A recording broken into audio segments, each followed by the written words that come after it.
Na moral, hoje eu tô emocionado. Vou falar pra vocês. Eu falo, né, aqui que sempre tá ficando um melhor que o outro. Vocês não estão vendo essa mulher maravilhosa que está na minha frente aqui ainda, mas hoje eu tenho plena certeza, eu tô consciente de que vai ser um dos melhores papos da minha vida. Essa aqui é uma tutora, é uma instrutora, é uma amiga, é esposa de um grande amigo, ela é pastora. Gente, eu tenho certeza que vocês que ficarem nessa entrevista vão aproveitar bastante coisa e vão conseguir serem acrescentados com esse episódio. Eu quero agradecer de coração. Posso te chamar de quê? O que você Pastora quiser. Rose? Pastora Rose, de Rose, da forma que você se sentir melhor. Legal, legal. Muito obrigado. Que Deus continue te abençoando. Amém. É um prazer Obrigado estar aqui. pelo seu tempo que você está dedicando para a gente aqui.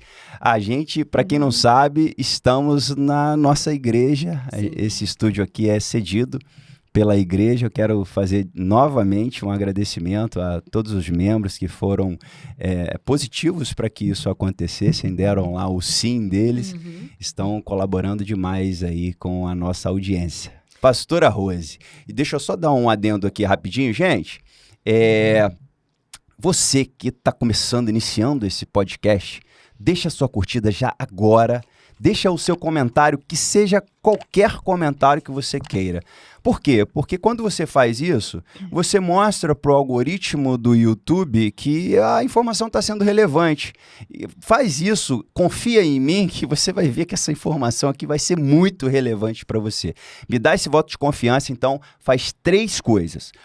Deixa seu comentário, qualquer que seja, tá? Mesmo que você mande aí um foguetinho, não tem problema, um coraçãozinho pra pastora Rose, um joinha pra mim, um braço forte aqui, ó, como é que eu tô ficando forte.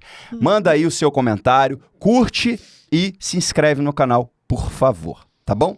Pastora, bate-papo maneiro, eu acho que vai ser bem, eu acho não, eu tenho certeza que vai ser muito legal. Sim. E aqui a gente fala de empreendedorismo. Sim. Você que tem um conhecimento muito grande pela Bíblia e já estudou psicologia, é uma pré-candidata a deputada federal, olha, vai ter muito assunto aqui. A gente vê muito empreendedorismo em todas essas áreas. Não é porque o camarada é um empresário que ele é um empreendedor. Sim. Eu falo para todo mundo que eu meio que nasci um empreendedor.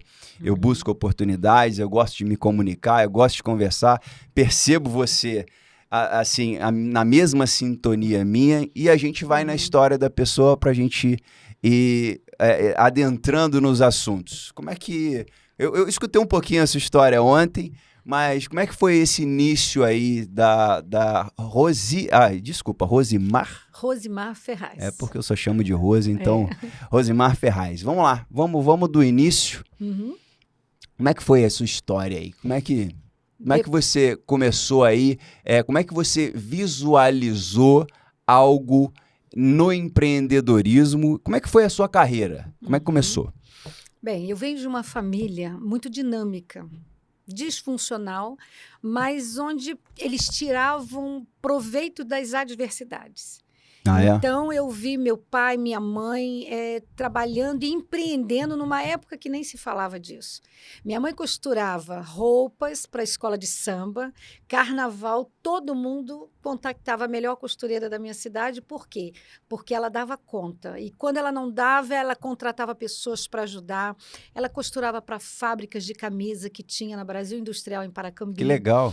E eu via minha mãe trabalhando no hospital, dando plantão, vi minha mãe costurando, eu via minha mãe fazendo bolos de casamento, vi minha mãe fazendo vestidos de noiva. Então, eu vi uma mulher que sabia fazer muitas coisas. E, por outro lado, o meu pai também. O meu pai trabalhou na política, o meu pai trabalhou em táxi, o meu pai, ele se virava. É o tipo do homem que não ficava parado. Então, eu cresci nesse ambiente de ver um homem e uma mulher trabalhando muito e não tinham medo de trabalho.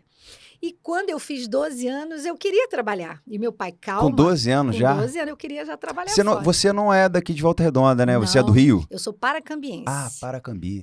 Eu sou de Paracambi. E eu falei, quero trabalhar. E naquela época não tinha jovem aprendiz.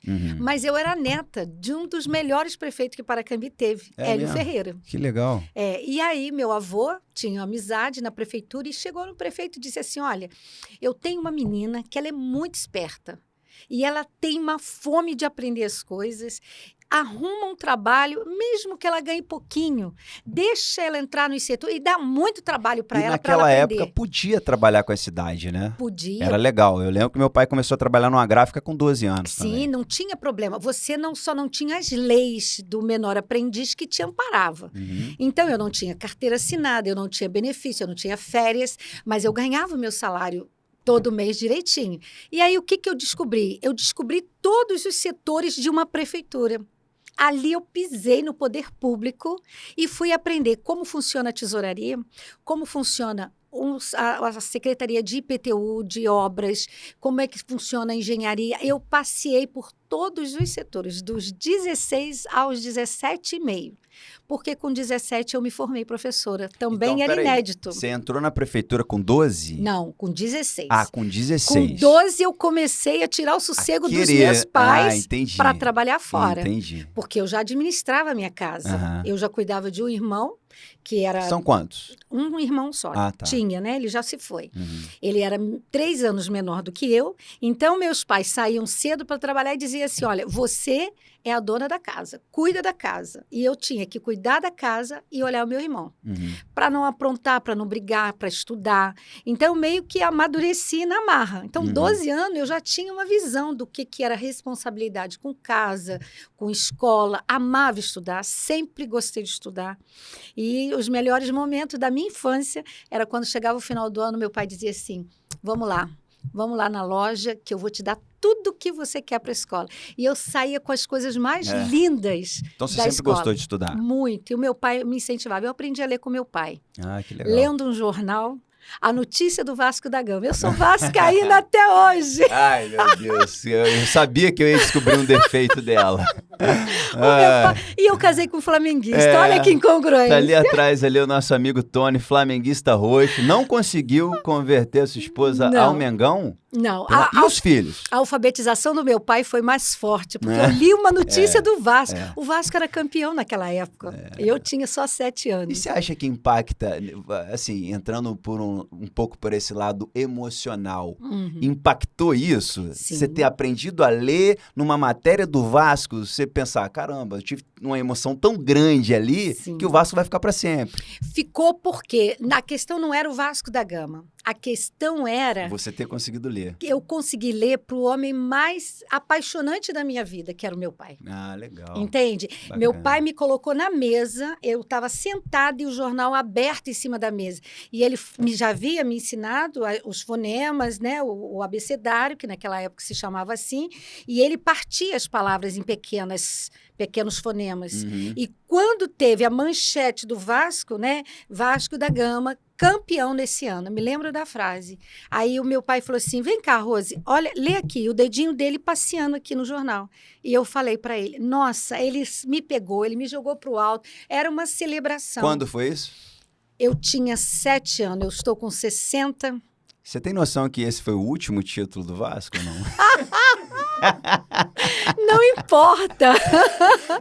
O Vasco... Eu tô brincando. Foi só pra gente descontrair. O Vasco é só um detalhe. Eu lembro do Roberto Dinamite, que meu pai falava demais, né? Do Eurico Miranda. Tudo, porque naquela época se ouvia jogo no rádio. Havia essa prática. Isso. Bacana. E meu pai era músico, meu pai tocava para que eu cantasse. Eu cantava para o meu pai tirar o tom, né? Meu pai tocava nas músicas, nas noites de carnaval, as bandinhas. Então, olha só, a gente já está vendo um pai e uma mãe multidisciplinar. Sim. Veio deles, então, esse monte de qualidade que você tem. E só achei um defeito até agora. agora que foi Vasco.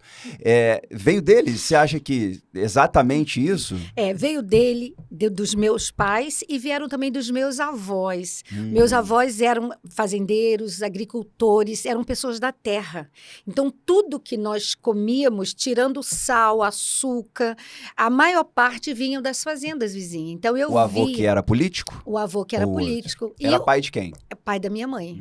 E os meus bisavós, por parte do meu pai, também eram agricultores. Caramba, né? Então a família toda... Os meus avós, João e Laura, eles tinham muitas casas de aluguel. Então, meu avô administrava esse patrimônio. Então, eu meio que cresci nesse ambiente de vendo todo mundo trabalhar. Meus tios, né? As mulheres da minha família. Então, não tinha como ser diferente. Né? Até bacana. Hoje, eu trago essa herança de trabalho. Quem trabalha não se ocupa com outras questões de adoecimento. Eu descobri que o trabalho, ele te dá a possibilidade de criar. Por isso que a criatividade e o empreendedorismo andam juntos. E uma pessoa que aprende a quebrar, se erguer, fazer de novo, ela vai se reinventando e ela adoece menos emocionalmente.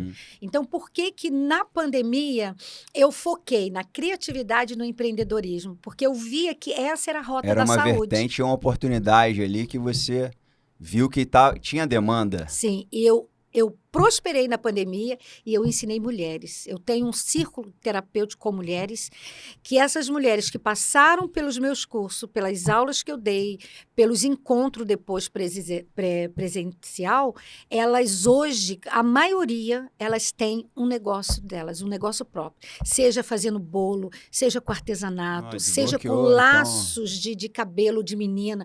Cada uma foi achando aquilo que lhe era peculiar. Por que eu trabalho? Eu trabalho a criatividade para desestressar. Então, vamos buscar algo que você se identifique para que você saia desse ostracismo, dessa depressão, dessa baixa autoestima. Então, vamos investir num hobby. O que começa com um hobby, daqui a pouco vem uma paixão, um trabalho, um negócio. E eu sempre trabalhei assim, olhe o que você gosta e pense o que aquilo pode te dar de lucro. Sempre trabalhei isso com as mulheres. E aí você usa muita psicologia? Vamos voltar lá, só para a gente não passar um pouco por cima. 16 anos, você ficou ali na prefeitura, conheceu todos os setores, pegou um gostinho pela política naquela época. Eu não sabia dessa fase sua, já estou começando a entender por que a pré-candidatura. E aí? E também não só por isso, porque depois, essa fase, o meu avô já tinha sido prefeito. Eu estava mais jovem. Ainda tem mais o avô que foi prefeito. Há 7, 8, 9 anos, foram 4 anos. Também. O meu avô foi prefeito da cidade. E eu participei dos comícios, eu participava das reuniões, dos métiers que tinha na minha avó, dos chás, dos jantares. Que então, legal. Eu andei em carros, né, oficiais, eu ia em festas que era só vedada aos políticos. E nós íamos lá como netas. Ainda mais porque eu sempre fui falante. Né? No meu, aí, eles faziam questão de você estar presente, né? E o meu avô tinha alegria de apresentar. Minha mãe era muito bonita, então a minha mãe sempre estava junto à noite quando o meu avô estava nesses lugares. Então eu participei de comício, de passeata, nós pedíamos voto, eu trabalhei em censo, então eu sabia o que era chegar numa casa e não só preencher um documento, mas tomar cafezinho, abraçar, beijar, levar couve para casa, levar ovos. Então isso foi construindo essa personalidade que eu tenho. Que legal. Imagina uma menina de 15 anos fazendo censo, que eu nem pude me cadastrar. Eu entrei como ajudante da minha tia e comecei a juntar dinheiro para me casar com meu amor. Foi fazendo censo. Que legal. Então, você vê, a gente cria no meio da crise. Maneiro. E aí, depois disso, então, lá com 17, 18 anos... me formei.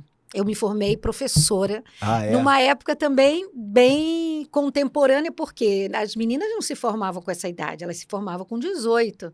E eu terminei o meu ensino médio porque eu disse, eu preciso ensinar, a educação é a minha paixão. Então, eu ia te perguntar, da onde que veio? Você tem professor na família? Eu tenho 4 tias, todas são professoras, minha mãe também depois terminou. Você acha que influencia ter alguém na família que faça e depois você pega essa... Quando a gente faz o perfil profissional de uma pessoa, a primeira coisa que a gente faz é montar a árvore genealógica dela. E a gente identifica as profissões de pessoas marcantes. Então, quando você tem um membro da família que exerce uma profissão inconscientemente, ela dispara um gatilho de admiração. E você começa, e você herda, né? Você herda aptidões, você herda habilidade e você depois é treinado. Por que eu tô te perguntando isso? É interessante. Eu sempre tive muito mais relacionamento com os familiares do meu pai. E lá não tem tanto empreendedor. Assim, tem muito funcionário na família do meu pai.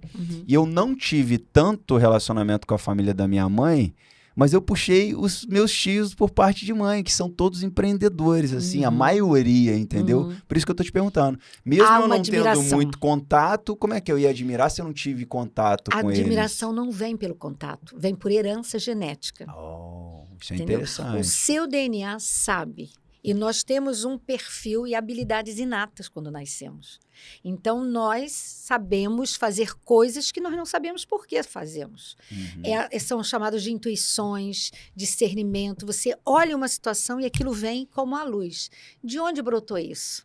São dessas arquivos mentais que nós engavetamos no decorrer da nossa história. São palavras que você ouve, são palavras que a sua mãe ouviu enquanto já estava você. E aí você ouve aquilo ali e você pensa, caramba, eu já passei por isso, né? É não tem aquele, é o déjà vu. E você não imagina que aquilo ali foi impregnado em você em um momento que você não tem memória. E depois você desenvolve aquela habilidade a partir daí. Interessante. Hoje, a epigenética é uma ciência que diz que você tem células adoecidas e que elas vão se programando a partir das identificações com a doença. A epigenética nos ensina que nós temos um sistema de recondicionar essas células. De mudar elas. Você muda o comportamento dela através da espiritualidade, da fé. Mudança de hábitos, mudança de alimentação. Isso que eu ia falar agora. Prática de esporte e meditação. Por que eu tenho essa rigorosidade hoje na minha alimentação e na minha qualidade de vida, corpo, mente? Eu tenho muito câncer na família. Minha avó morreu de câncer, meu avô, par de pai, morreu de câncer, a minha outra avó morreu de câncer, e tias com câncer. E eu vendo um câncer, todo mundo indo embora com câncer. Eu falei, cara, provavelmente eu devo ter uma predisposição. Não que a minha célula seja cancerígena, mas eu tenho uma predisposição. Minha família está toda que ela pode disparar se você alimenta, se eu alimentar ela. O pensamento, o sentimento, a fala, e as células vão entendendo que ele tem que repetir aquele padrão de comportamento. Eu tenho uma tia que acabou de sair de um câncer de mama agora também. Então isso me assustou. Eu falei, cara, eu vou buscar o que eu posso fazer aqui para que eu não ative essa célula cancerígena. Aí eu comecei a transformar. Um dos grandes segredos para a cura do câncer é ensinar as pessoas a vomitarem a dor. Isso aí, pessoas também eu falei isso com a minha mãe hoje. Come e guarda a dor, né? Ela ressente, ela sente de novo Pessoas rancorosas, o tempo todo. Isso? Eu não diria rancorosa, porque se eu digo que é rancorosa, eu estou rotulando. Tá. São pessoas que alimentam a dor, a solidão, o isolamento. Elas não falam. Elas Minha avó morreu de câncer e ela era assim. Preocupada com os outros. Ela serve, mas muitas vezes ela não se deixa ser servida. Entendi. Então, são pessoas que levam um peso de responsabilidade muito grande. Então, a primeira coisa que eu faço, quando eu vejo pessoas com predisposição e com histórico de doença, vomitar a dor.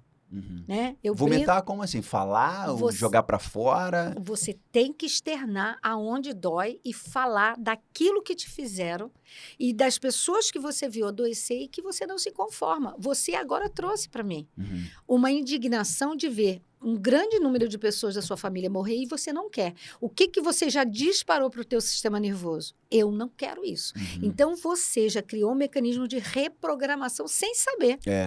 E aí, você mudou os hábitos, a alimentação, você mudou o comportamento e você tem 80% de chance de não desenvolver, de não disparar esse gatilho. Que é a epigenética, né? A epigenética você faz não isso. ficar refém da sua genética. Basicamente é um resumo. Exatamente. A epigenética é você mudar ali aquela tua genética que possivelmente vai te gerar algum malefício em bem. Todas as pessoas, assim, na minha família, a maior parte tiveram problemas de pressão alta, AVC e infarto. Eu disse para mim, vou envelhecer com saúde. E vou cuidar da minha cabeça e das minhas emoções para que eu não seja hipertensa. Eu tenho uma flutuação, mas quando eu percebo que a minha pressão está alterando, eu me pergunto, por que eu estou ansiosa? Uhum. O que eu estou querendo ter o controle? E eu começo a abrir as minhas algemas, soltar todo mundo, entregar cada um para o seu quadrado, cuidar da minha própria vida, me autogovernar. Porque se eu me governo, eu não tenho tempo para governar a vida de ninguém. E esse é o grande desafio, Jardel. E quando você fala soltar todo mundo, o que é isso para quem tá vendo a gente aí? Eu vou soltar aqui. Como é que é? Eu vou parar de querer controlar as pessoas que estão à minha volta. Tá. Parar de pensar também nessa pessoa? Não, a questão não é parar de pensar. Eu preciso aprender a perdoar. Perdoar é um desafio de saúde mental básico no ser humano. Eu creio nisso também. Quem perdoa não adoece. Quem perdoa é livre. Quem perdoa vira a página. Quem perdoa ressignifica, começa de novo. E isso em todos os âmbitos. Familiar, com filho, com cônjuge, em todos os aspectos. Patrão com empregado.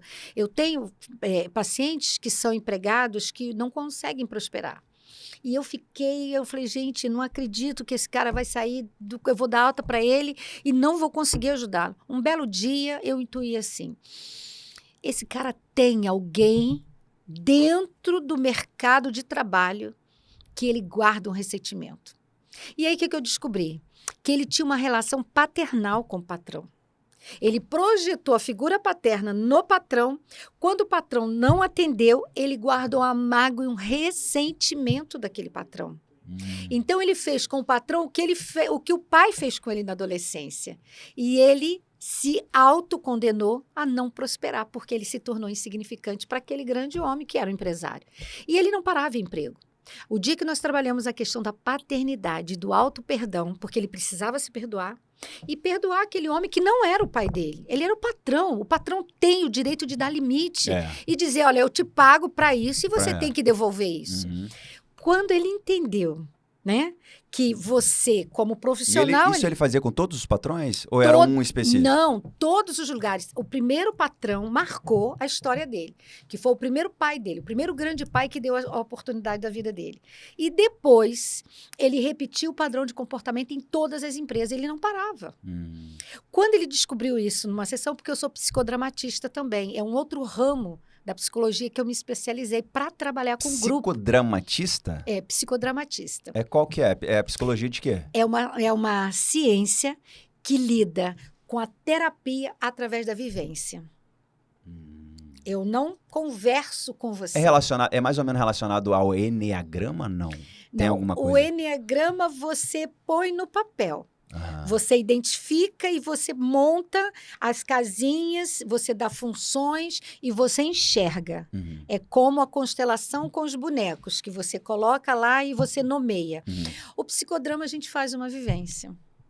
Eu deixo de te chamar de Jardel e te chamo pelo seu pai. E digo para você que agora você é seu pai e você fala a partir dele. E tem outra coisa muito legal. Eu levei 5 anos para me especializar em bibliodrama, que é uma área do psicodrama. Então, o psicodrama ele tem várias vertentes, e eu optei por 2. Pela clínica, pela terapia em grupo, porque eu acho muito mais fácil, você resolve anos-luz na vida da pessoa numa sessão, porque tem começo, meio e fim. Então, você fecha um assunto. Quando eu trato de você, eu trato da sua plateia. Eu trato de quem está vendo a sua dor. Então, tem que ter uma coragem imensa de se expor. E o profissional, o diretor, que não é chamado de psicólogo, é chamado de diretor, porque você dirige a peça da vida do sujeito. Você tem que ter um feeling muito grande, você tem que saber conduzir, porque algumas pessoas sem experiências acabam gerando surtos psicóticos. Por que você fala que quando trata uma dor ali na frente de todo mundo, a pessoa que está vendo pode ter aquela dor também e está sendo tratada, é isso? Se identifica. Pensa numa peça de teatro. Você está vendo o teatro, você está vendo a peça. Acontece isso muito com filme comigo. E você se identifica com o filme, com o roteiro. A gente vive a história. Então, quando termina a vivência, todos são envolvidos, todos são curados, todos ressignificam, porque tem um momento do compartilhamento. Tá. Então, quando se compartilha, ninguém fala do outro que viveu a dor, fala de como eu senti a dor. Então, você trata muita gente em pouco tempo. Por isso que o Círculo com Mulheres Sábias funcionou e dá muito certo, e foi o melhor investimento na minha vida. O que é o Círculo? Círculo. Círculo, porque eu trabalho com mulheres em círculo. Tá. Ele é terapêutico porque todas as palavras têm fins curativos. E esse é um programa que você faz? É um programa que eu criei com mulheres. Legal. Criou ele na pandemia? Criei antes da pandemia. A pandemia me deu o desafio de fazer isso online. Nunca tinha feito vivência online. Um dia a Universidade de Campos me liga, o reitor pede assim: Rose, preciso de um professor existencialista que fale, pelo menos dê uma introdução ao psicodrama, porque nós não temos psicodramatista em Campos. Campos dos Goitacazes, onde eu já morei também. Eu falei assim: professor Edson, como que eu vou ensinar vivência sem estar... distante. Sem tocar, sem conversar, sem perceber o movimento corporal, porque tudo no psicodrama envolve aquecimento. Eu preciso aquecer o meu corpo, eu preciso caminhar pelo espaço, eu preciso fazer a pessoa se desligar do que está externo, eu preciso fazer ele mergulhar no drama, né? Por isso que é psicodrama. Então, eu não estaria com eles. Eu não teria os meus instrumentos de trabalho, porque eu tenho uma parafernália que eu uso, porque eu olho uma situação e eu pego um tapete, uma almofada, e eu vou usando os aparatos que eu tenho ali. Por isso que precisa de muita criatividade. Mas eu gosto muito de ser desafiada. Né? Ser desafiada é um gatilho que me move. E aí eu disse, eu não prometo, mas eu vou dar o meu melhor. E aí eu peguei 28 alunos formados... De uma faculdade. De uma faculdade. Eles já eram psicólogos, mas eles estavam fazendo uma especialização dentro da psicologia. Eles estavam num processo de aprendizado, né, dentro do existencialismo. Então, eles queriam vivências, eles queriam prática. E o professor Edson me conhecia porque ele já havia visto um trabalho meu. E eu já tinha feito presencial com eles. E foi muito bacana, foi uma experiência muito rica. E ele falou, minha amiga, vamos fazer um online? É você. É você, não tem outra. Mas você entrou no corpo da faculdade? Ou você fez um negócio paralelo? Não, eu entrei no corpo da faculdade, eu ia lá, dava aula, fiz a vivência. Você virou professora da faculdade? Virei professora no final de semana. Legal. Então, eu entrei como substituta de professores de cadeiras avulsas. E aí, deu muito certo, deu muito certo. E aí, quando ele lançou aquele StreamYard, lembra daquele programa? Sim. Né? Veio o Zoom, primeiro veio o Skype, né? Então, eu comecei a olhar aquilo e falei, cara, eu tenho que aprender, eu tenho que saber. Você me ensina, você me dá suporte, porque eu te mando os slides. A vivência eu dou conta, porque eu não sei como vai ser, mas eu vou tentar. O que eu descobri? Se você desconecta a pessoa, que já era o que eu fazia nos meus atendimentos online. Só que eu fazia isso individual. Se você desconecta a pessoa e se você tem uma história e você envolve a pessoa na história e você foca ela naquilo que precisa ser trabalhado, primeiro você tem que gerar uma confiança. A pessoa tem que acreditar que você vai dar conta dela. Então, isso também a gente não forja em ninguém. O sujeito tem que ter isso inerente nele. Né? Me treina para ser um psicodramatista como você. Eu ainda não sei fazer isso.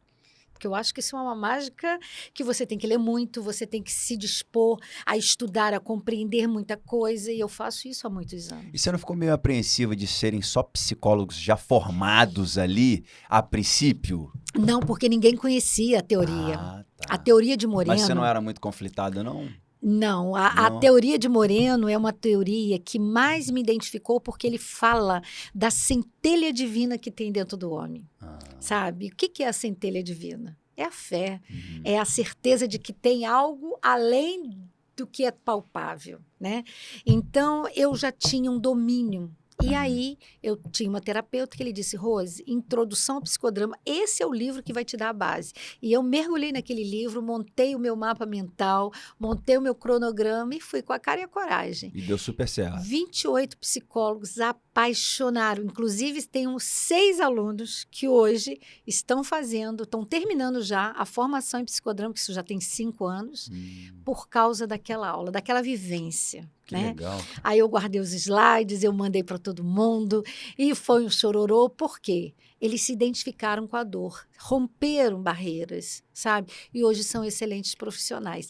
A partir dali, eu descobri que isso funciona no online. Então, eu não quero mais atender individual, eu quero atender em grupo. E aí comecei a atender casais. E aí, só casais? Só casais. Aí comecei a focar em casais, porque eu sou terapeuta de família. Então, eu atendo desde a criança ao idoso e faço terapia de grupo. Aí eu falei, vou montar um curso. E aí eu tinha um amigo que ele falou, cara, você é muito doida, você consegue, vamos fazer, eu te ajudo, eu tenho uma agência. Você é muito assim, né, cara? Muito animada, vamos para dentro, vamos fazer... O que precisa para a gente... Aí ele falou, você tem que vir com o seu conteúdo e eu vou com a parte tecnológica. Aí ele montou lá uma agência, né? Comprou lá os programas que precisavam e eu lancei a proposta. Ele fez lá as artes e eu falei... Ele fez toda a estratégia de marketing, de lançamento, e você ficou com os conteúdos. E eu fiquei com os conteúdos. E ao vivo? Você dava essas aulas ao vivo ou gravadas? Ao vivo e a cores. Que legal. Errei muito, porque tinha momento que caía um brinco, que aí eu nem ligava. Eu esquecia que eu estava online, porque a questão da vivência, você sai do seu natural e você mergulha na história do sujeito. Sabe? Então, essa verdade, esse feeling, essa continuidade, eu dei mentoria. Eu fiz uma coisa que ninguém estava fazendo na época, Jardel. Quando as pessoas terminavam o curso, todos os que apresentavam sintomas e que eu percebia que não tinha condição de trabalhar em grupo, eu entrava no particular e eu dizia, você é paciente para ser acompanhado sozinho. Você tem essa e essa predisposição diagnóstica, você precisa de um acompanhamento médico, você precisa de medicamento, ou você precisa buscar outra linha. Ou você só precisa do médico clínico para te acompanhar. Isso aí é uma questão emocional exacerbada e precisa tratar primeiro, até você poder estar pronta para entrar em grupo. E aí, isso você identificava durante a... Eu fiz um questionáriozinho prévio, sabe? Então, foi muito legal. E aconteceu uma coisa muito bacana. Eu fui chamada para dar uma palestra num grupo de mulheres chamado Mulheres das Nações. Tinha mulher dos Estados Unidos, da África, de Portugal. Eu conheci mulheres... Online também? Online. Era todos os dias, 4 horas da tarde. Eu entrei para dar palestra para essas mulheres umas 4 vezes. Elas já queriam me fazer figurinha carimbada delas, e eu não gosto na muito rede social ou numa plataforma? No Zoom. No Zoom. No Zoom. Ah, tá. Elas abriam, mandavam o link e eu entrava ali. Mas quando a coisa ficou assim muito, né? Não, eu quero você, opa. Aí eu pisei no freio, falei, gente, não posso. Porque aí a minha agenda encheu muito, né? E eu já tinha os cursos. Então, nesses cursos que se chamou Desbloqueio Emocional. Criamos esse nome da noite para o dia. Vamos desbloquear essas mulheradas toda. O que hoje... mulher? Só mulher. O que o pessoal faz hoje, eu fazia lá atrás, há 5 anos atrás. Entrou esse monte de galera aí fazendo, né? E eu aprendi assim, fazendo. Eu descobri que funcionava a partir da aula na faculdade e eu falei, não, se funciona com um profissional que é cheio de resistência, cheio de teoria, porque eu tinha psicanalista, eu tinha outros existencialistas que queriam conhecer outra teoria. E quiseram conhecer a teoria do psicodrama. E o professor Edson, ele é meio meu fã. E ele começou a fazer uma propaganda aterrorizante na faculdade. Essa mulher você não conhece, ela vai fazer isso, ela vai fazer aquilo, porque ele já tinha me visto. Ele foi meu aluno. Tá. O professor da cadeira foi meu aluno. Então, ele viu na prática como funcionava, né? E aí, ele fez uma propaganda e os alunos vieram e deixaram as resistências caírem. Eu falei, se os próprios psicólogos formados deixam cair as resistências, o que não as outras pessoas comuns, que nem sabe, né? Eu posso estar aqui cheio de bloqueio e você não perceber. né? Verdade. E o negócio funcionou, a mulherada ficou louca. E aquelas mulheres queriam que eu fosse nas cidades dela. Eu já fui em 4 cidades fazer círculo terapêutico. Só que eu não faço só o círculo, eu levo o bibliodrama. Porque 80%... Bibliodrama é o quê? 80% do meu público é cristão. Então, tá. a palavra bibliodrama não significa a Bíblia, o texto bíblico, tá? Você faz bibliodrama lendo um romance, lendo um capítulo, lendo uma música. Você faz daquela história, que pode ser qualquer história, né? Filosofia para os ocupados. Você pode pegar aquele livro E fazer um bibliodrama e fazer um dele. bibliodrama, pegar um capítulo e fazer uma vivência, né? Mas como as mulheres, elas conhecem a religião, mas não conhecem a prática do amor cristão. Você entronizou a Bíblia, o Exatamente. drama na Bíblia. Eu peguei a graça e desconstruí no drama. Legal isso. Então eu pegava todos os textos que elas gostavam. Eu não dou o texto pronto.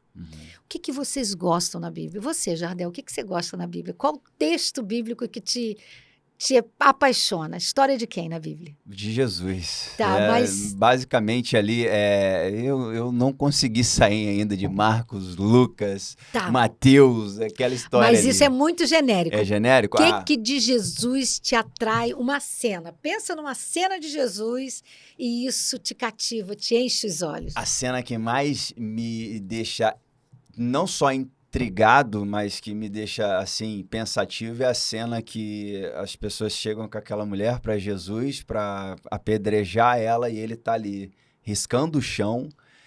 E com certeza naquele momento ele estava pensando na resposta. Eu tenho para mim, eu já me senti, eu já consegui vivenciar aquilo e ele tá riscando ali, de repente ele sobe. Ele não vai na hora, né? Ele sobe já com a resposta, com a pergunta, né? Para aquelas pessoas. Quem nunca pecou, que atire a primeira pedra e todo mundo vai embora. Então, aquele momento ali é um momento que me marcou bastante nessa passagem. Então, você gosta desse texto. Imagina que aqui tivéssemos umas 10 pessoas. Você separaria quem faria parte da multidão? Você colocaria pedra nas mãos das pessoas? Você escolheria um personagem que poderia ser homem ou mulher para ser a mulher em apedrejamento? Você escolheria quem seria o Jesus? Eu seria, junto com você, a co-diretora desse bibliodrama. E aí, você diria exatamente como as pessoas iam se comportar. Porque quando você faz isso, não é o comportamento do outro. É como você sente a história. Quando você descreve Jesus escrevendo, não é Jesus que está escrevendo, é o próprio Jardel. É o próprio Jardel dizendo, olha quantas pedras vocês atiraram em mim. Olha quantas vezes vocês quiseram me crucificar. Então não é Jesus e não é a multidão e não é a mulher, é você. Então quando eu trabalho isso em você, eu trabalho todo mundo que está vivenciando essa história. E é isso que o bibliodrama faz. E quando demais. a gente fecha, aí a gente senta, porque tem o aquecimento, tem a vivência e tem o compartilhamento. São 3 etapas. E nesse compartilhamento, eu conduzo, mas todos falam da sua percepção em relação à sua história. E o fechamento é uma grande celebração. Aí tem música, tem dança, tem abraço, tem uma amizade que você olha o outro igual a você. Não tem separação de quem é melhor, de quem é pior, de quem sabe mais, de quem sabe menos. Todos aprendem a se amar, se perdoar e se aceitar. Você já ouviu falar do jogo RPG? Já. Então, o bibliodrama, ele se assemelha mais ou menos? Se assemelha. Eu tô pensando aqui, cara, o RPG é basicamente isso. É um jogo que você bota um assunto e vai na mente. A realidade virtual, ela vem dessas ciências que são bem antigas. Que acabou também, né? Hoje em dia é tudo virtual, basicamente. As pessoas não leem livro mais, elas querem ouvir o resumo do livro, né? Isso é maneiro, eu gostei.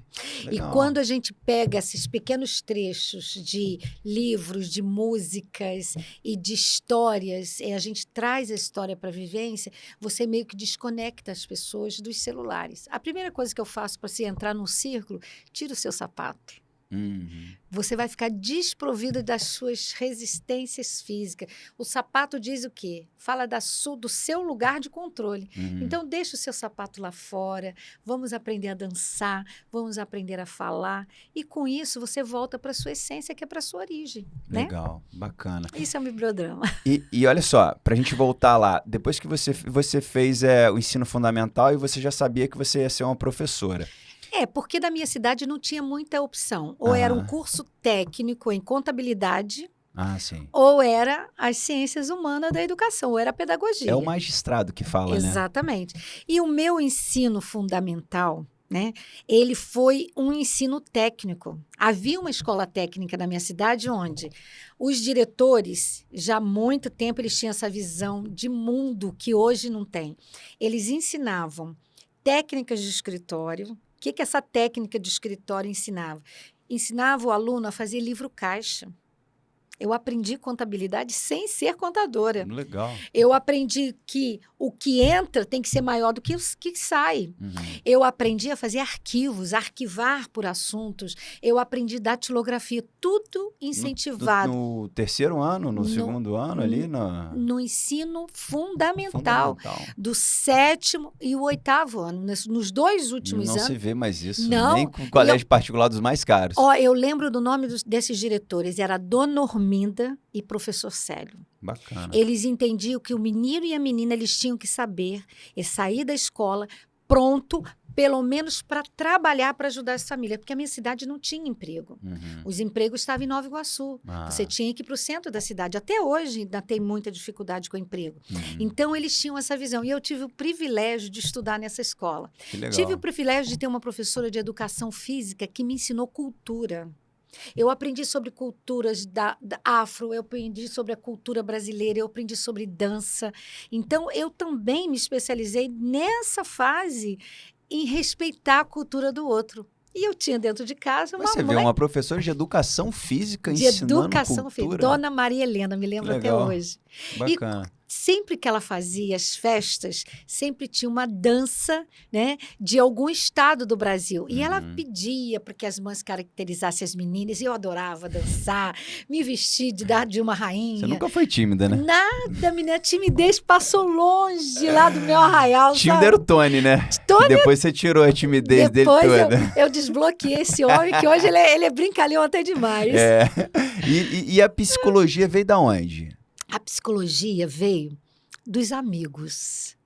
Porque quando eu estava no normal, que naquela época se chamava pedagogia, era o curso de normalista, eu descobri que com os meus 14, 15 anos, meus amigos olhavam para mim e vinham buscar conselhos. É? Desde jovem. Meus primos, eles arrumavam treta lá, pergunta para a Rose que a Rose sabe. Porque eu lia muito, Jardel. Eu comecei a ler muito cedo. Eu comecei a ler gibi, depois eu fui ler telenovela, depois eu fui ler aqueles romances de seleções. Eu lia de tudo, eu lia jornal. Você era bem antenada, né? Eu sabia de tudo um pouco. Você é uma pessoa inteligente. Não, eu sou bem informada. Hoje eu não tenho muita paciência para jornal, porque a mídia está tão corrompida que eu não tenho paciência, né? Mas eu lia muito, eu li muito até hoje. Né? E naquela época a informação era muito mais difícil, né? Muito. Eu sou da época que você tinha que consultar a Barça. Eu lembro da Barça. Era eu peguei um pouquinho, o finalzinho dela eu peguei. O Aurélio era nosso amigo inseparável. Não se tinha o Google para você ter acesso às definições. Então, eu tinha a facilidade da comunicação. Eu tinha empatia para escutar amorosamente as pessoas. Eu vinha no trem de Paracambi para Lages ouvindo meus amigos, né?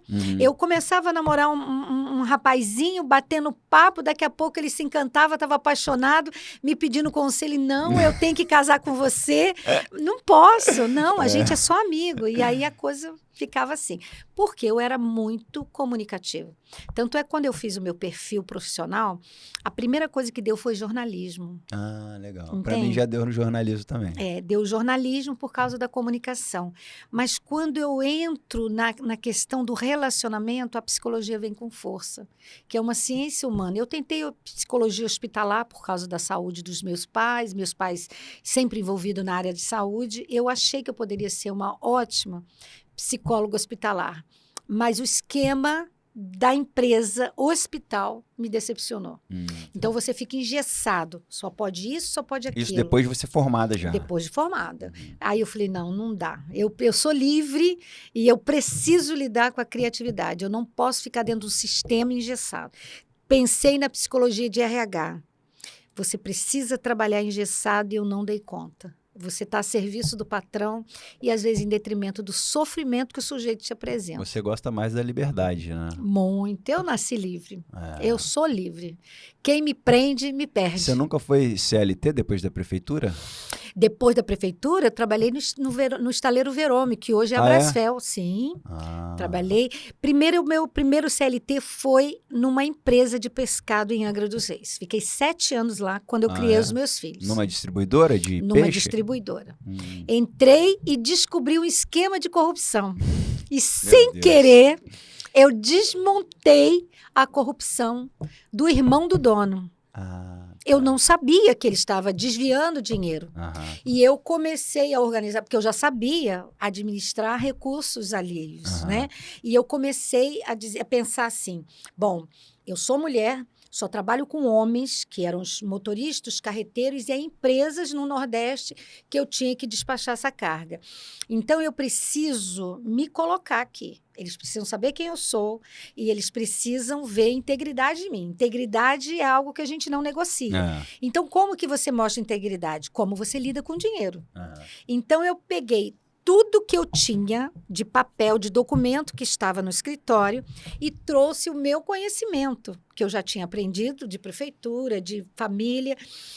E eu comecei a ver que tinha muita entrada, tinha uma entrada X e tinha uma saída Y. Eu falei, tá errado, não bate, essa conta não bate.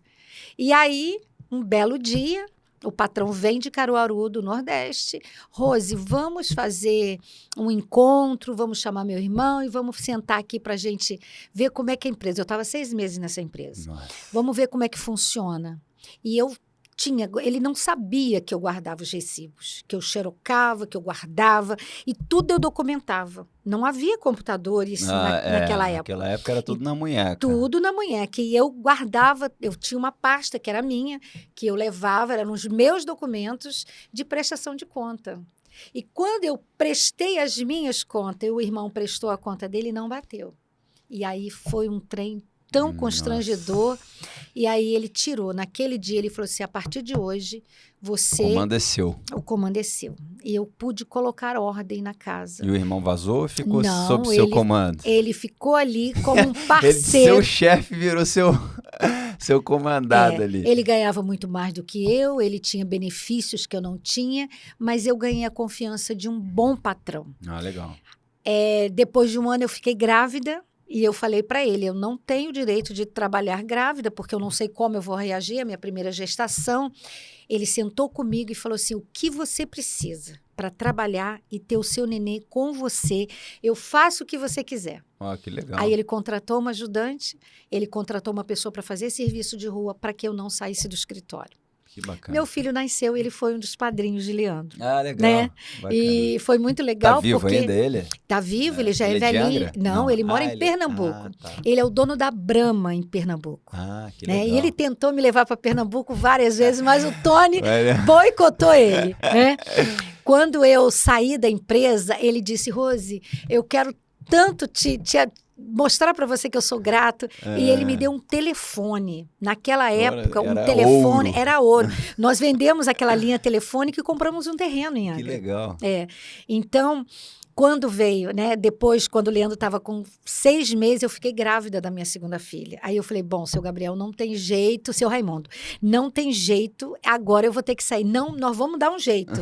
E aí ele aluga uma casa, paga o aluguel. Gostava de você, e aí eu continuei trabalhando dentro da minha casa, levei o escritório para minha casa e tive... Home office lá atrás, quando tudo era mato. Exatamente. Iniciou o home office. Então, eu acabei inaugurando muitas coisas que hoje é comum, mas naquela época foi um marco na minha vida, porque eu experimentei esse tipo de trabalho dentro de casa. Interessante que Tony trabalhava na Verome e eu conseguia conciliar a educação dos filhos, né? Eu não terceirizei a educação dos filhos porque eu estava ali, mas eu estava de olho. Eu recebia na minha sala os motoristas, os carreteiros, quantas vezes eles se acidentavam, eu acolhi na minha casa, eu cuidei da visão espiritual deles, eu cuidei da Nesse tempo saúde. você já fazia psicologia ou não? Não, Ah, tá. eu só era uma secretária executiva, que é uma outra história da minha vida fantástica. Porque quando seu Raimundo decidiu não trabalhar mais com pescado, eu já tinha minha última filha, e ele disse para mim o seguinte: Rose, eu tenho uma proposta para te fazer. Eu vou fechar a minha empresa com os pescadores, meu irmão já não está tão empenhado, mas eu quero te fazer uma proposta, quero te levar para Pernambuco, vamos trabalhar comigo na Brahma. Aí o Tony, não quero ir para Pernambuco, você vai ficar aqui, tem que andar de avião, não vou, nós vamos achar um caminho. E eu não sei como ele conseguiu uma entrevista para mim, na Verome, dentro de um setor que só trabalhava... Ele se movimentou rapidinho, né? Não, rapidinho. Pera aí. Ele vou arrumar arrumou alguma coisa essa mulher, que senão ela vai meter o pé. Eu vou ter que ir atrás dela. E pense, numa época que para ser secretária executiva eu precisava falar o inglês fluentemente. Caramba. Mas eu fiz uma entrevista tão louca, que o cara Entrou falou assim... sem falar inglês. Ele falou assim, nossa, você vai dar um jeito em 10 engenheiros que eu tenho. Eu preciso de uma secretária ativa que consiga fazer várias funções. O que você não souber de inglês, tem fulana que vai te dar suporte, mas eu preciso, porque esses engenheiros são japoneses, são americanos, mas eles é que faz a planta do navio para a coisa funcionar. Eles construíam navios, né? E aí eu tive o privilégio de trabalhar e de aprender coisas fantásticas com 10 engenheiros. E era um desafio, né? Trabalhar em 80% de uma empresa que só tinha homens, né? Não saber inglês. E trabalhar dentro de um estaleiro que era muito bem... E aí você entrou sem saber, não precisou saber? Como é que você fez? Não precisou, teve porque necessidade? não, porque quem sabia inglês traduzia os textos, me dava, me orientava. Eles precisavam de uma mulher com uma performance que desse conta do recado. E eu já não era tão jovenzinha, né? Eu já estava com 30 anos nessa época. Então, eu tinha uma maturidade, porque eu sabia que eu tinha 3 crianças e eu tinha um parceiro que eu queria construir um futuro com ele, né? E eu tinha um sonho de estudar. Então, eu sabia que, de alguma forma, eu tinha que ter uma maturidade no trabalho também. E aí, passamos por alguns revés, algumas dificuldades. A Verome abriu, em Lorena, uma empresa de fabricação de caminhões para bombeiro. E aí, Tony também muito esforçado, um homem que aprendeu na prática. Tony é um engenheiro... Cara bom esse tal de Tony, Tony né? foi um presente para mim. Ele tinha que estar aqui na frente, ele tá lá atrás da câmera, lá, só lá. Traz tá um dançando, dia, ó. traz um dia, traz um dia. Eu tenho que trazer ele para cá, cara. Traz. E aí, Tony foi para Lorena. Mas aí ele falou assim, aí, você abre mão para que eu possa romper? E aí a gente fez uma parceria. Quando eu rompo numa área que ele é mais útil nos bastidores, ele abre mão para mim. Tá. E eu vou. Quando ele precisa, porque ele ganhava mais, ele teria muito mais reconhecimento, eu abri mão, fiquei com as crianças e ele foi. E nós fomos para Lorena.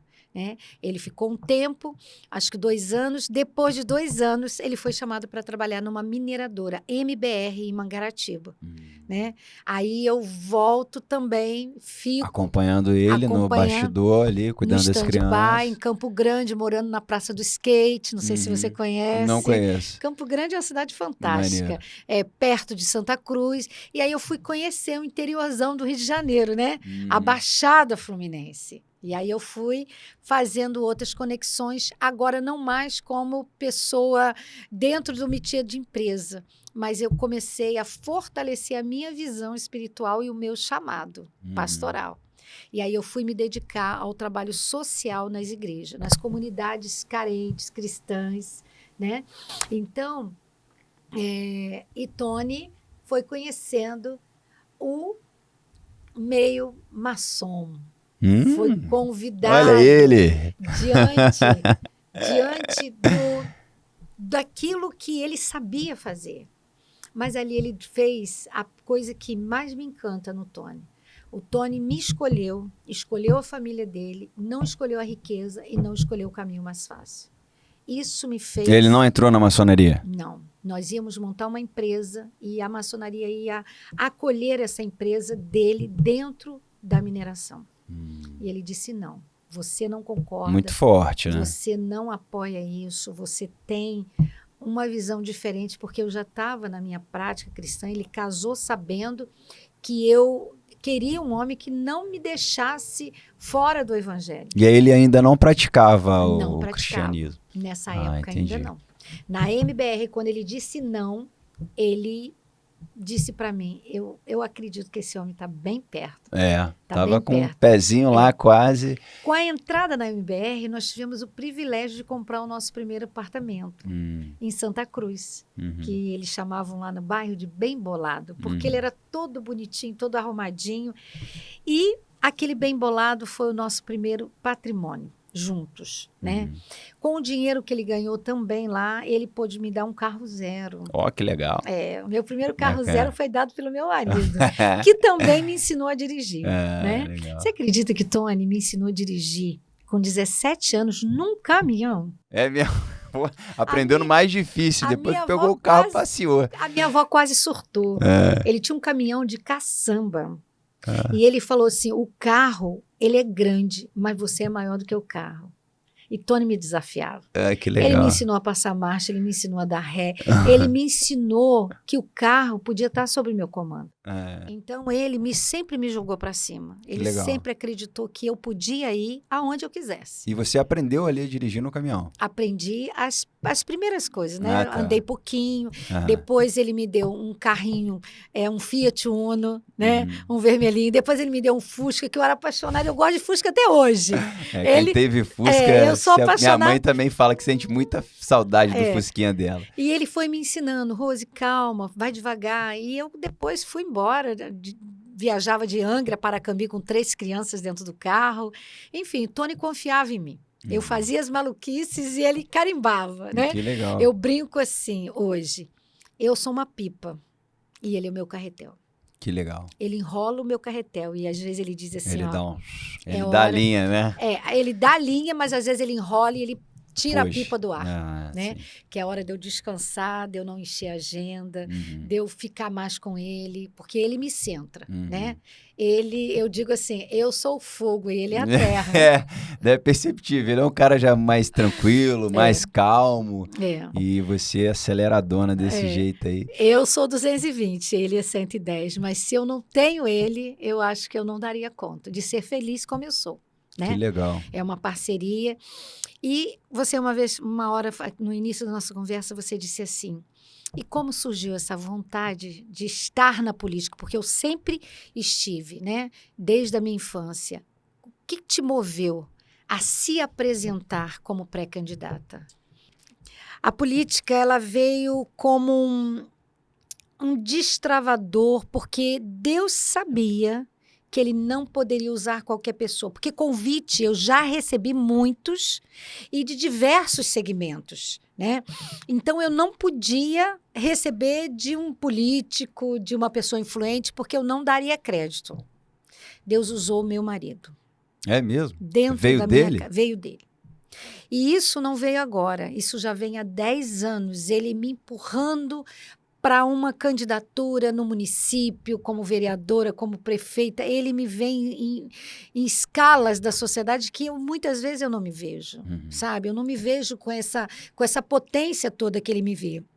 E ele disse para mim, no início do ano, Rose, até quando você vai negar o seu chamado? Você nunca negou o seu chamado como mãe, como pastora, que foi também um destravar, porque numa época que ninguém era pastora, pouquíssimas pastoras existiam no Brasil, e eu aceitei o chamamento de ser ungida pastora, eu aceitei de ser vice-presidente do corpo de psicólogos e psiquiatras cristãos no Brasil, que isso também foi inédito, né?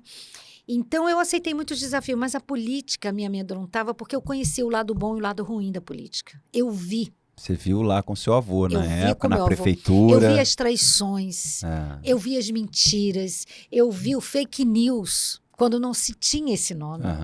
quando de boca a boca se falava mal de um homem que foi íntegro até o final, que não roubou dinheiro público. Nós vimos. A nossa rua, a rua da minha avó, foi a última rua que ele liberou, que um vereador pediu para calçar, porque naquela época não tinha asfalto. Ele disse, não posso. Não posso. Tem outras prioridades. Olha a frase que ele usou. Não posso pisar numa rua calçada, porque o bairro era vermelho. Eu não posso pisar em ruas calçadas quando pessoas do nosso munícipe não têm trabalho, não têm comida, têm necessidades básicas que não são supridas. A minha rua tem que ser a última coisa que eu faço no meu governo. Caramba, que aprendizado. E eu guardei isso, sabe? Tem uma história dele na minha cidade. E eu disse, eu não posso. Política não é para bem pessoal. Se a política não for para o bem comum, ela perdeu o propósito. E eu tinha medo dessa exposição, porque eu não sabia como os meus filhos iam receber. Então, eu falei com o Tony, eu vou falar com os nossos filhos e vou ver qual é a ressonância deles. Na hora, Jardel, mãe, demorou, há muito tempo você tinha, seu perfil é esse, você é essa mulher, vai que nós te apoiamos. Eu falei, vocês não têm medo da exposição?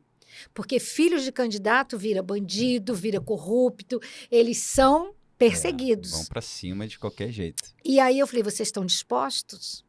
Se você aceitar, mãe, a gente está junto. E você está indo sem medo nenhum? Às vezes fica, sabe, um temor por causa daquelas expectativas que as pessoas colocam em vocês. Né? A pessoa olha para o político como alguém para resolver seu problema pessoal. Individual ali, Individual. Né? Tanto é que o meu genro Vicente Nunes e a minha filha Natália Nunes, eles são a minha barreira protetora na mídia. Eu vejo pouquíssimas coisas, eu não olho rede social. Eles filtram, porque já tem pessoas de fora, de longe do nosso estado, que me pediram gás de cozinha, que me pediram ajuda no telhado da casa, que me pediram emprego. E eu vou gravar umas próximas lives dizendo qual é o papel do parlamentar federal. O que o parlamentar faz? Que figura é essa? O que ele se dispõe a fazer e o que a lei diz que ele tem que fazer? Nós, Jardel, somos muito mal educados pedagogicamente, no que é política. Nós não somos uma nação politizada. Nós falamos de política de uma forma totalmente errada. Eu não posso vender o meu voto. Isso é um erro grosseiro. O meu voto é o direito mais lindo que eu tenho, mais poderoso que eu tenho de fazer mudanças. E ele não pode valer tão pouco. Valer um saco de cimento, valer um emprego, sabe? Então, eu venho de uma cultura de transformar essa visão, principalmente das mulheres que são a força votante do nosso país. Né? Quem elege são as mulheres, e as mulheres estão sempre em segundo plano. E quando o Tony me disse isso, você é mulher, você conhece a dor das mulheres, você sabe o que a mulher precisa, e o Senado, ó, eu já estou me pensando no Senado, olha que ato falho. O parlamento precisa de uma mulher como você. E eu sempre admirei algumas mulheres, me decepcionei com outras, mas eu acho que a mulher, ela tem o coração, ela olha a situação com a razão mais pautada no coração da nação. O homem é mais impulsivo, né? O homem é mais impulsivo. Ele pensa menos, na minha opinião, né? Não ele todos, faz acordos mas, muito rápido e a mulher pondera os acordos. Se o coração ficar guardado em relação às mídias, o poder, os holofotes que a política te leva, se você entender que o que você está ali para servir a sua nação e tiver um exército de intercessores atrás de você, é possível chegar lá sem se corromper. É possível, sabe? Eu acredito fielmente nisso. E tem sido essa a minha oração. Eu sou pré-candidata. Ainda não teve a convenção, as coligações, né, para que isso se decida quem é quem. À última hora, apesar de eu ter um número, apesar de eu ter um nome, de eu ter um convite, de eu ter vários movimentos, mas ainda que o partido não diga, você é a nossa escolhida, eu não volto atrás. O Egito não me vê, porque eu acho que é o último estágio da minha vida, como mulher, como pessoa, é o legado que eu quero deixar para os meus netos e para a minha nação. Para o meu município, para o meu estado do Rio, que está tão deplorável, porque eu não atendo pessoas só de outros estados, eu atendo pessoas do município do Rio de Janeiro, de vários segmentos. Advogados, assistentes sociais, eu atendo psicólogos, eu atendo pastores, eu atendo pessoas da alta sociedade e atendo pessoas da favela. Então, esse universo psi me deu a oportunidade de conhecer a realidade de pessoas que, às vezes, um político não sabe. Ele sabe porque ele ouve falar. Ele tem um assessor que traz informação, ele tem uma estatística. Eu escuto história de dor e sofrimento já há 40 anos. Então, eu disse, eu estou pronta. Eu esperei 10 anos. Então, eu estou na chuva para me molhar. Que bom. Sei que não é fácil. E para onde que você vê hoje indo a política no geral no Brasil? Por que eu te pergunto isso? Eu acompanho política tem muito pouco tempo. Assim, acompanhar mais de perto. E eu percebo que o conservadorismo está tomando conta hoje da política e o viés político, ele tem as pesquisas, tem tudo, mas eu acredito muito nos conservadores na política e você é uma delas. Qual que é o caminho que você visualiza hoje na política no Brasil? A política ela precisa ser redirecionada, né? É preciso sair desse partidarismo, porque tudo que é partido não é pleno. Então, quando eu estou no partido, a gente entra num caminho para dizer assim, ó, esse lado é melhor e esse lado é pior. Partido é de partido mesmo? De partir? De partir. De dividir? De dividir. Cada um tem a sua coligação. Se o meu partido não estiver de acordo, não coligar com você, você não pode ser meu parceiro. E eu acho isso injusto. Jardel, tem uma coisa assim fantástica que aconteceu comigo, porque eu ando nas feiras, eu apoio o pequeno produtor, eu apoio o agricultor, eu sempre incentivei o microempresário, porque eu sei que o grande, ele tem capital de giro. E o micro? O micro tem relacionamento. E se ele tem alguém que valida o produto dele, ele vende mais e ele subsiste na crise. Então, eu tive uma experiência fantástica esses últimos dias de ouvir pessoas simples da feira dizer para mim, olha, nós precisamos de pessoas como a senhora. Não importa se a senhora é pastora, não importa qual é o seu partido e não importa quem é o presidenciável do seu partido. Eu tenho o meu presidente que eu vou votar. Mas, independente de qualquer coisa, eu quero que a senhora volte aqui e me dê o seu número que eu vou votar na senhora. Inclusive petistas, que não estão coligados com o meu partido. Isso me deu uma sensação de honra, sabe? Eu disse para Deus, Senhor, eu honro a Deus com isso, porque isso não é meu, isso vem dele. Então, ouvir uma pessoa que é de uma outra linha dizer assim, eu confio em você, porque você pensa igual a mim, porque você vê o bem comum, isso é motivo de muita gratidão. Então, isso tem me dado coragem, tem me dado força, tem me dado ânimo e tem me dado também a sensatez de não colocar minha confiança no homem. Porque o homem se vende. O homem se vende. O homem, ele é corrompível de natureza, de natureza. Desde lá de trás. E vai ser um desafio muito grande para você, esse ponto, né, desse relacionamento. Igual, pô, você falou um negócio aí que é muito interessante. Imagina eu na política, num partido, não poder fazer uma aliança com você, por exemplo, porque tá partido ali. Não, vocês não podem nem se falar. Também não entra na minha cabeça um negócio desse. Eu já até quis entrar na política uma vez, como vereador. Enfim, abandonei essa hipótese por conta da minha esposa, que é contra. Pode ser que ela seja a favor para frente, ela era contra do antigo Jardel. O Jardel não convertido, o Jardel que não tinha os princípios pautados pelo cristianismo, pelo conservadorismo. Agora eu acredito até que se eu quiser, ela me apoie. Mas bacana, cara. Eu acredito que combina muito com você. Agora, sabendo então da sua história, que você teve toda essa convivência, já trabalhou em prefeitura, já foi por todos os segmentos ali na prefeitura. Uhum. Eu fico feliz de ter você aí como pré-candidata a deputada federal pelo Partido Progressista. Agora, para a gente finalizar essa entrevista, eu queria falar muito mais aqui, mas infelizmente a gente não tem tempo. Uhum. Por que o Partido Progressista? O Partido Progressista foi algo que veio para mim. Veio para mim. Você não pesquisou, então, partido nenhum? Não pesquisei. Mas como que ele chegou? Deus mandou lá de cima, toma, saiu uma bomba na sua cabeça. Você acredita que o computador te leva, os algoritmos te levam? Eu fui levada para o Partido Progressista pelo algoritmo do meu computador. E aí você sentiu como de Deus? Eu estava tentando a filiação num outro partido que eu escolho não dizer aqui. Uhum. E havia um boom de pessoas tentando se filiar. Então, travou o sistema. Eu acho que eu sei qual que é. Travou o sistema não abriu, né? Então, mas eu não desisto, né? O meu nome não é Enéas, mas eu não desisto nunca, até que eu consiga ou entenda que é hora de recuar. E eu fiquei ali, no computador, insistindo, abrindo, fechando, abrindo aba, fechando.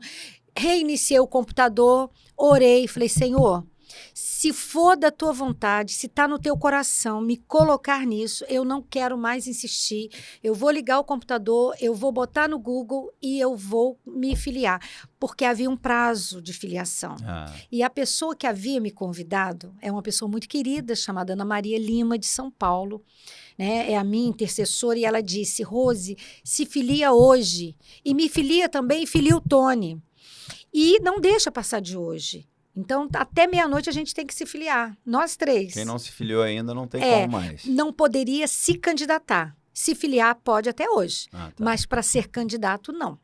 E ela sempre me incentivadora junto com o Tony. Aí eu fiquei tentando. Quando deu 6 horas, que é o meu momento, né, de devocional, de meditação, eu falei, vou tentar mais uma vez. Reiniciei o computador e abri. Quando eu abri, veio lá, né, a liberação. Entendeu? A liberação para o partido antigo ou não? Não. Para esse mesmo? Para esse, só que eu não li. Porque as cores eram iguais. Havia uma logomarca lá, que era o P, sabe? Direitinho. E veio com a ficha de inscrição, de filiação. E eu coloquei todos os meus dados lá. E aí ele leva um tempinho dando uma pesquisada no seu CPF, que se você tiver comprometimento, eles não liberam. E, de repente, liberou o meu, do Tony e da Ana. E aí, imediatamente, eles já me conectaram no WhatsApp. Seja bem-vinda, você faz parte do partido PP, era PP, 2 P's. E eu e fiquei encantada com aquilo. Aí logo uma mulher se dizendo responsável pelas mulheres do partido, me deu as boas-vindas, começou a conversar comigo e, passados uns 15 dias, marcou uma reunião na Barra da Tijuca, na sede do partido. Quando eu chego lá, não era o partido que eu imaginei. Caramba, você foi até esse tempo todo, você achou que estava... Sim, caramba. E foi tão inusitado que eu já cheguei chegando. Eu cheguei com um fotógrafo, eu cheguei com o marido, no meio de muitas mulheres que estavam sozinhas. Mães que lutavam por uma causa de crianças especiais, mulheres violentadas, muitas mulheres sozinhas. Eu chego abraçando todo mundo, conversando com todo mundo, acolhendo todo mundo. Parecia que aquilo ali era o meu terreno. E aí o pessoal do próprio partido falou, gente, que mulher é essa? Quem é essa mulher? Essa é a Rose. Né? Porque até então eu viria como Rosimar Ferraz. Meu nome...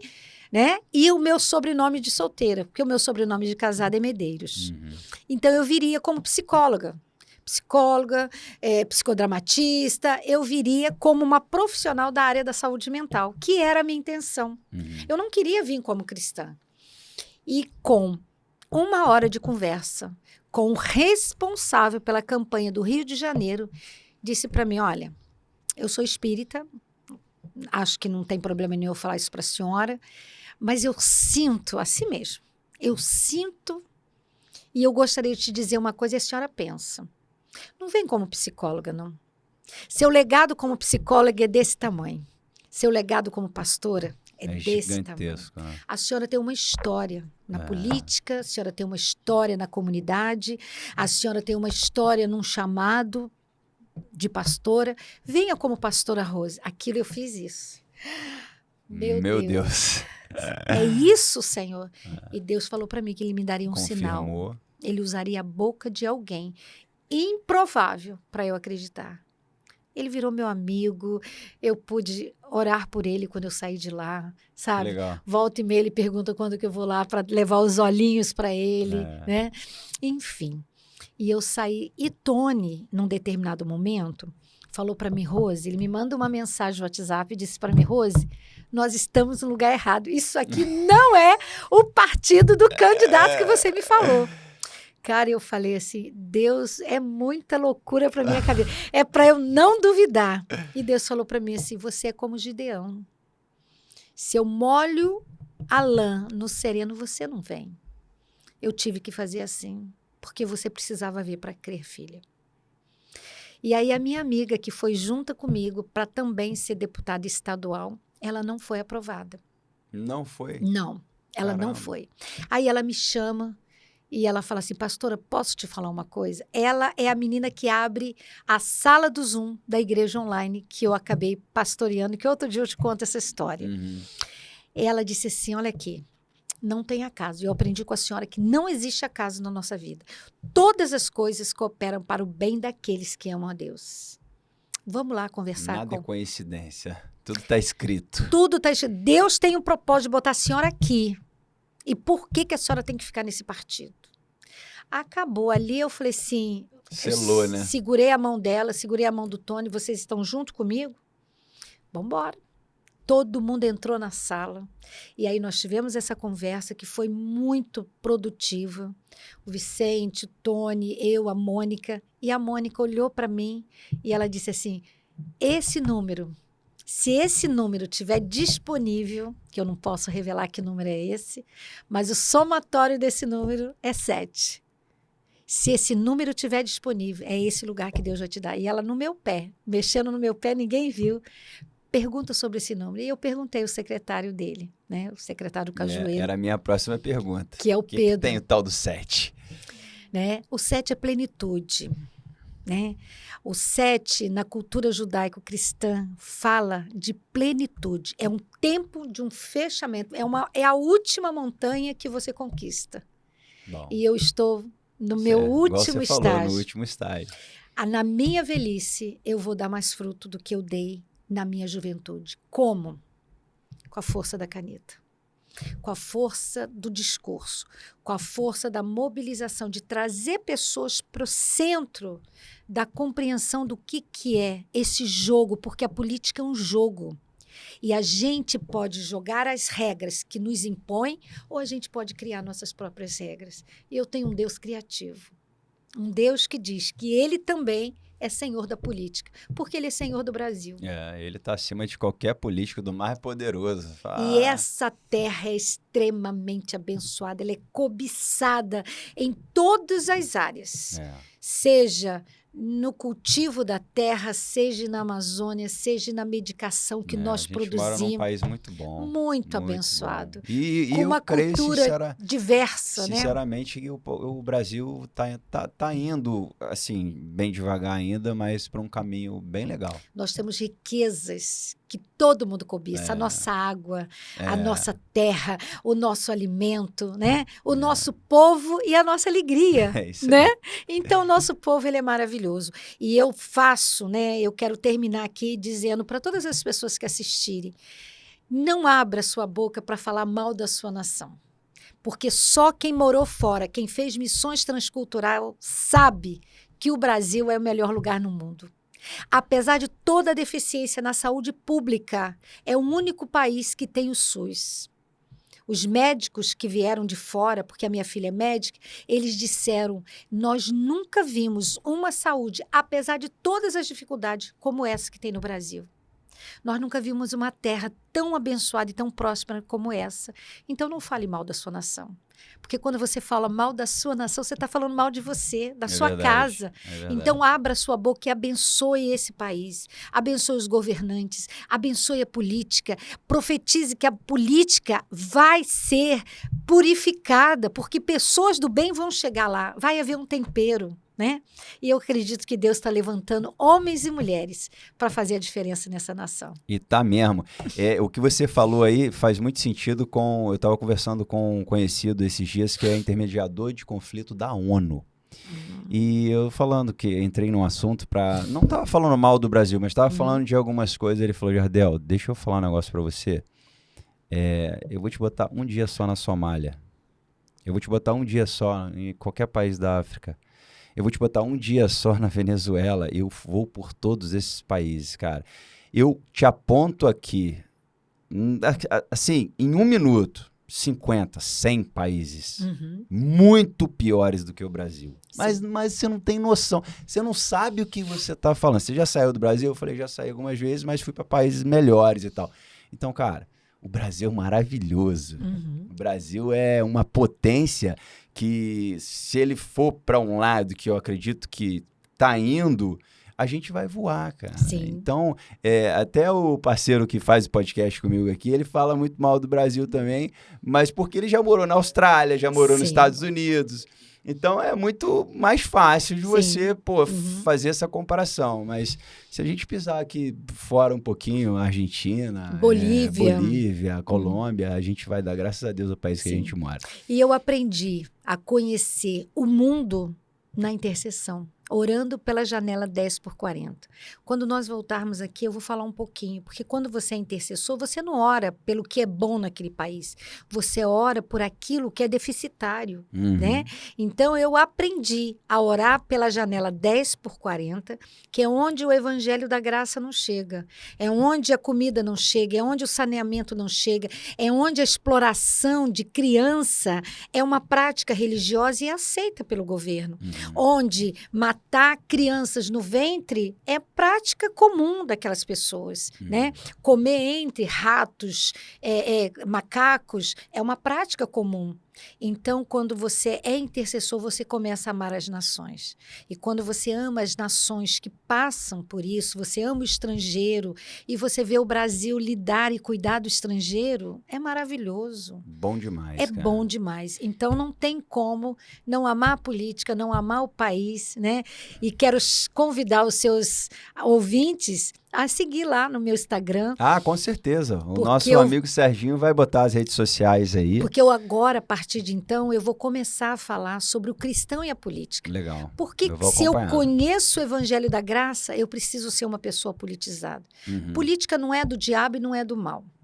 Né? A política veio para ajudar a sociedade a se organizar em polis, para que haja controle saudável no meio da população. Eu falo para todo mundo, todos somos políticos, cara. Exatamente. Não adianta, não tem um que não é político. Tem um que é mais, igual eu sou um cara muito político, mas tem um que é menos. A minha esposa era um pouco menos política, mas todos temos que fazer política em algum momento da vida. Agora, não uma política, não ser politiqueiro, né? Mas ser politizado no sentido de ver a polis para o bem comum. Viver em sociedade é uma arte. Exatamente. E é uma arte do bem. Exatamente. Porque se eu sei exatamente até onde eu posso ir com você, eu te respeito. Exatamente. Eu não infrinjo o teu direito. Eu exerço o meu dever sem agredir o outro, né?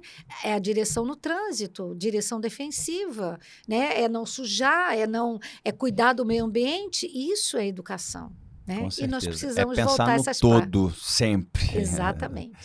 Olha, esse assunto aqui, essa entrevista, cara, faltou muita coisa, tá, gente? Nossa, faltou assunto pra caramba aqui, mas eu acredito que a gente vai ter uma próxima oportunidade. Vamos sim. Foi muito bom esse momento com você aqui, o Tony tá quietinho ali no fundo, mas eu agradeço a participação dele também, indireta, que ele ficou aqui nas fotografias, batendo foto, torcendo, falando que ama, mandando coraçãozinho, tá? A gente sabe que você ama ela, Tony, fica tranquilo. É o amor Pastora, da minha vida. Que Deus continue te abençoando. Amém, Saiba querido. que vocês... a gente tem pouco tempo, acho, de conhecido, de 2 amizade. anos, né? Tem muito pouco tempo, mas parece que eu conheço vocês há, sei lá, assim, desde que eu nasci. Parece que eu nasci dentro da casa de vocês, assim, eu acho que o Flu até arrepio. Você já esteve lá, né, com a gente, você viu. Eu vou direto. E o fluxo, assim, a sintonia foi tão bacana desde o dia que eu conheci vocês que eu tenho um carinho muito especial por vocês, automaticamente também. Obrigada. Não pelos seus filhos, porque eu conheço só a Laura, mas eu acredito que eu vou ter a oportunidade de conhecer o Leandro e a Natália, né? A Natália, seus netinhos, a gente vai ter ainda essa oportunidade. Vamos. Final do ano eles vêm. Beleza, e boa sorte para você em todos os seus projetos. Obrigada. Que Deus continue na frente de todos eles. Amém. E muito obrigado. Eu que sou grata, né, pela oportunidade, agradeço aí também ao colega aqui. Serginho, viu, Serginho? Muito obrigada. Você é uma pessoa, assim, muito simpática, né? Eu gostei muito de estar aqui e sempre estou disponível para aquilo que a gente puder contribuir para que mais pessoas tenham acesso. E eu falo do seu canal, né? Beleza. Porque a gente precisa estar na moral. Com certeza. Na moral, gente, deixa aí tua curtida, teu comentário. Se você não deixou no início, por favor, você viu até aqui, deixa teu joinha, deixa teu comentário e também se inscreva no canal. A gente vai deixar todas as redes aqui da Rose. Vamos deixar até do Tony também. Eu vou botar a rede dele, ele vai aparecer. E obrigado aí, Serginho, mais uma vez pela participação. Hoje eu acho que é o último episódio sem o Pedro. E no próximo episódio ele vai voltar. Eu vou pegar ele na marra em casa, porque ele tá de birra, tá com dor de garganta de novo. Valeu, galera. Um abraço. Na moral, Deus abençoe. E não se esqueçam que Jesus Cristo é o caminho, a verdade e a vida. Amém. É o único. Amém. Tchau, tchau.